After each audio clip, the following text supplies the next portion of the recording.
আসসালামু আলাইকুম ওরহমতুল্লাহি ওবরাকাতু।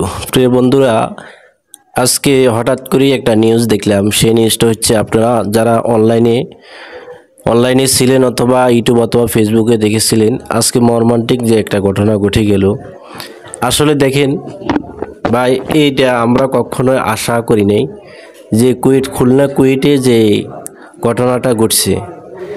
তারা চলে গেছে, কিন্তু তাদের দোসর কিন্তু এখনও রয়ে গেছে। আওয়ামী লীগ চলে গেছে, তাদের দোসর কিন্তু বাংলাদেশের মধ্যে রয়ে গেছে। গতকাল রাত্রে আমরা দেখেছি যে ঢাকার মধ্যে তারা মশাল মিছিল করেছে। দেখেন তারা কীভাবে যে আমাদেরকে এখনও ধোঁকা দিতেছে। এই জন্য অন্তর্বর্তী যে সরকার আছে, ডক্টর ইউনূস স্যার, আপনি আরেকটু সচেতন হয়ে যান। আজকে এখনও মানুষ নিহত হইতেছে, মারা যাইতেছে। কী কারণে? একটু সচেতন হয়ে যান। প্রশাসনিকভাবে যারা কাজ করতেছে, আপনারা একটা ছাত্র বারবার বলছে, আমরা পুলিশকে কয়েকবার ফোন দিয়েছি, তারপরে পুলিশ আসতেছে না। মনে হয় ওই জায়গার মধ্যে আওয়ামী লীগের ঘাঁটি রয়েছে, এই কারণে তারা আসে নাই। আজকে যে ছাত্রগুলোকে যে মারছে, ফিরছে এবং রান্দা দিয়ে কোবাইছে, এগুলো যে করছে, কী কারণে তারা এই কাজটা করলো? কী কারণে? ছাত্রলীগ নিষিদ্ধ হচ্ছে এবং আমরা সাথে সাথে এটাই দাবি করছি যে ছাত্রদলও কিন্তু বাংলাদেশ থেকে নিষিদ্ধ হতে হবে। ছাত্রদল যদি নিষিদ্ধ না করা হয়, তাহলে ছাত্রলীগের মতনই তাদের এরকম একটা সময় আসবে, তাদেরকে নিষিদ্ধ করা লাগবে। আজকে যারা এই ঘটনাটা ঘটাইছে, তারা কিন্তু ছাত্রদল। ছাত্রদের রাজনীতি করার কি প্রয়োজন? ক্যাম্পাসের মধ্যে রাজনীতি করার কি কোনো প্রয়োজন আছে?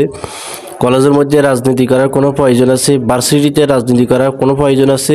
তারা গেছে পড়ালেখা করার জন্য, তারা পড়ালেখা করবে। তারা কেন এইভাবে রাজনীতি করতেছে, মারামারি করতেছে, হানাহানি করতেছে, এই ধরনের দখলদারি করতেছে? এই জন্য আজকে যে ঘটনাটা ঘটে গেছে ভাই, আমি দেখেছি, আমার শরীরের লোম একবারে শিহরে উঠে গেছে। কিভাবে তারা একজন মানুষকে কোবাইতেছে। অনেক ছাত্র আহত হয়ে গেছে, তারপরে হাসপাতালে আছে। তাদের কোন দয়া মায়া বলতে কোনো কিছু নাই। এই জন্য তারা কিন্তু ছাত্রলীগ হয়ে গেছে। এখন আর ছাত্রদল নাই, ছাত্রলীগ হয়ে গেছে। তাই আমরা সাবধান হয়ে যাই।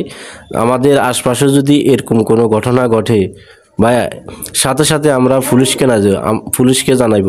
আমরা চাই আমরা সুন্দর করে বাঁচি, সুন্দর করে আমাদের সমাজে আমরা বসবাস করি, এটাই আমরা চাইতেছি। এটা ছাড়া আমরা অন্য কোনো কিছু চাইতেছি না। তাই যারা ছাত্রদল করেন অথবা ছাত্রলীগ করেন, যেটাই করেন না কেন, এই ধরনের কাজ আপনি করেন। আপনি একজনকে যদি এইভাবে হত্যা করতেছেন, এভাবে কাটাকাটি করতেছেন, কি রান্না নিয়ে হাঁটতেছেন, কি লাভটা কি আপনার? পরিশেষে আপনার কোনো লাভ হবে না। তাই আমি বলবো, যারা এই ধরনের কাজ করতেছেন, এই ধরনের কাজ থেকে বিরত রাখেন। এবং সরকারকে আমি বলতেছি যে আপনি আরেকটু সচেতন হয়ে যান, যে পুলিশের মধ্যে আওয়ামী লীগ এখনও বর্তমানে রয়েছে, তাদের চাকরি থেকে বাদ দিয়ে দিন। তারা কেন আজকে পুলিশের কারণে আজকে এই ঘটনা ঘটেছে, এখানে ভালো করে তদন্ত করে দেখুন। তাহলে ইনশাল্লাহ স্বৈরাচার যে সরকার চলে গেছে, তাদের দোসর কিন্তু এখনও রয়ে গেছে, তাদের দোসর পর্যন্ত থাকতে পারবে না। ধন্যবাদ সকলকে আমার ভিডিওটা দেখার জন্য। আসসালামু আলাইকুম ওয়া রাহমাতুল্লাহ।